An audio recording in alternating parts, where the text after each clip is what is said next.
We continue our religious vote series with the Jewish vote, and President Trump claims he's the most pro-Israel president in history, but will that help him with American Jews who traditionally vote Democrat by a wide margin? Let's ask former Senator of Minnesota and National Chairman for the Republican Jewish Coalition, Norm Coleman, and Executive Director of the Republican Jewish Coalition, Matthew Brooks. Hey, Senator Coleman, let me start with you for a second.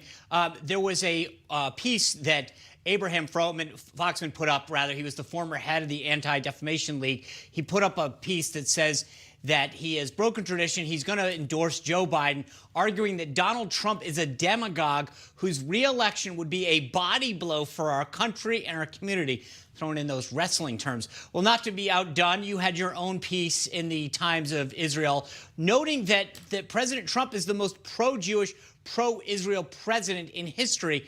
Where do you think that the Jewish vote is going to come down based on the record that this president has established in the last 4 years with respect to Israel and Jewish voters? Well, first of all, there is no doubt that President Trump is the most pro-Israel president that we've ever had in the White House, whether it's moving the embassy to Jerusalem, recognize Jerusalem as the capital of Israel, whether it's, by the way, having Nikki Haley as UN ambassador to kind of put an end to anti-Semitism in the UN, and by the way, even just a peace agreement, not just, by the way, first time in 26 years, peace agreement between Israel and the UAE, Israel and Bahrain. And the sad thing about A. Foxman in that piece is that he failed to recognize the anti-Semitic leftward shift in the Democrat base. It's simply a reality. AOC is who's standing next to Chuck Schumer yesterday talking about the Supreme Court? AOC, Rashid Tlaib, Ilhan Omar. These folks are they're outright anti-Semitic in terms of being pro-BDS, and the BDS movement, the boycott, divest, sanctions movement, is a movement to eliminate the Jewish state. That's what its goal is. And so Abe simply ignored those things, ignored the fact that at a Republican gathering, you can say, I stand for Israel, and that's an applause line. You don't make that same comment now in front of the Democrat base. Yes. Matt, you recently said this, that there's no doubt in your mind that if President Trump gets 30 or 35% of the Jewish vote in Florida, and if he does do that in Ohio, if he does do that in Pennsylvania, then he'll win all of those states. What data do you have to back this up, and can he get 30% there? Well, I am confident that he will do significantly better among Jewish voters because of the record that Senator Coleman ticked off, and because of the progressive left hijacking the Democratic Party. But further to your question, the real case study that is so encouraging on this point is 2018 with Governor Ron DeSantis in Florida. He got a historic high among Jewish voters of 35% in his last campaign. He won that race by right around 40,000 votes. So it's clear that had he not significantly increased his share of the Jewish vote to these kind of levels, there's no way he would have won election in that close governor's race. And I think we can draw the same conclusions, not just from that, but extrapolating out to the presidential race in 2020. Yeah, with the amount that DeSantis won that race, let's hope that we don't have to get that close. We need a bit more decisive win there in Florida. Senator, you're right when you talk about the president's record when it comes to Israel, moving the embassy, what he's done for the peace agreement, all of these things. There's no question about it. The thing that's interesting, I want to point you to an article, a headline in Haaretz that talks about the fact that Biden is definitely ahead when it comes to Trump, but it also shows here in the subheadline that Israel is a low priority for most of these voters. We brought this up with Boris Epstein yesterday, who heads up the Trump campaign's Jewish vote effort. And the thing that's interesting is, yes, President Trump has done all this, but is it translating with Jewish voters as a priority? So we're not talking about President Trump winning the Jewish vote. We're talking about going from 23% to 30%.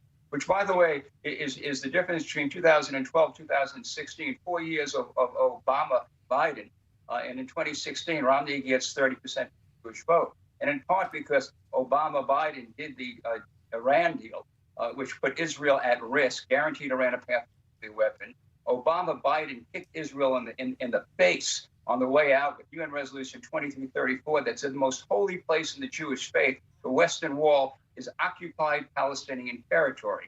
And so if you look at what folks saw after 4 years of Obama, Biden, and so how they treated Israel, you know you're going to get movement. Again, he's not going to get the majority of Jewish votes. For many of my brethren, Israel is not that important. But by the way, Jews are also Americans.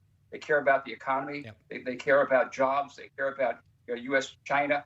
And who's the person who's going to build the economy?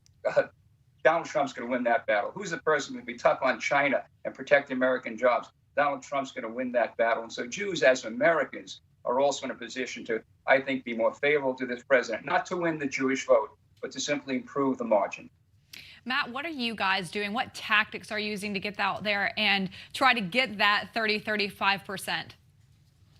Well, we have embarked on what is going to be the largest, most sophisticated outreach effort that has ever been undertaken in the Jewish community, and we have talked extensively that we have budgeted $10 million for this. The real secret sauce, I believe, is the least sexy of it all, and that we've been starting since late 2018 into 2019, building with a lot of data analytics guys and propeller heads and smart computer modeling guys, the most effective Jewish voter file ever in history. So we now know in each of the battleground states, down to a person, who are likely Trump supporters, who are persuadable, and who are never Trumpers.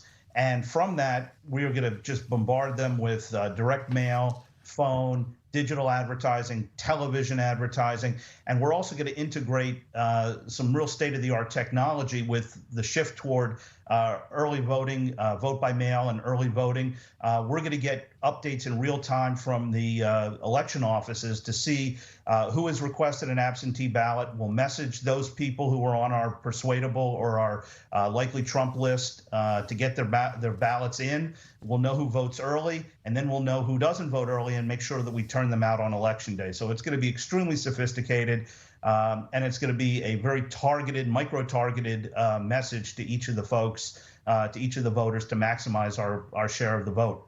You know, Senator, one of the things that I think is interesting when we talk to folks about the religious vote, in each of these different faiths, it seems like the folks who are the most church-going or most temple-going or most mosque-going and are orthodox in their faith tend to be with the president. Those who are casual churchgoers or temple-goers or synagogue-goers or mosque-goers tend not to be. And it's interesting. It's almost like the more religious you are, the more you appreciate what the president's doing. Do you think that's a fair assessment?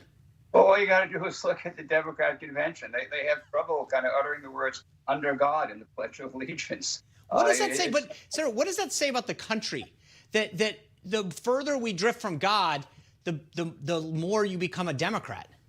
Well, it actually kind of breaks my heart. Listen, the further we drift from law and order, the more you become a Democrat. You know, they only riot on days of the week that end in Y.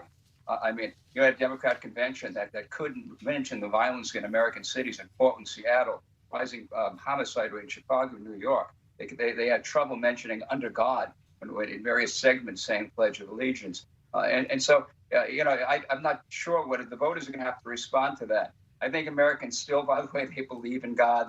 I think Americans are moral people. I think Americans don't want violence in their streets. And in the end, you've got one party that, for whatever reason, can't speak up about it, can't find themselves to say the words "under God," and you have another party that has a different perspective. And I think in the end, I think Americans kind of in our soul, we're good folks, and I think they're going to choose the right path. That's right. Well, it's sad commentary, but I think you're spot on, Senator. Senator Norm Coleman, Matt Brooks from the Republican Jewish Coalition, thank you very much for joining us. A great Thanks pleasure. For having Thanks. All right. Well, Sean and I will be right back with our thoughts. Don't go away.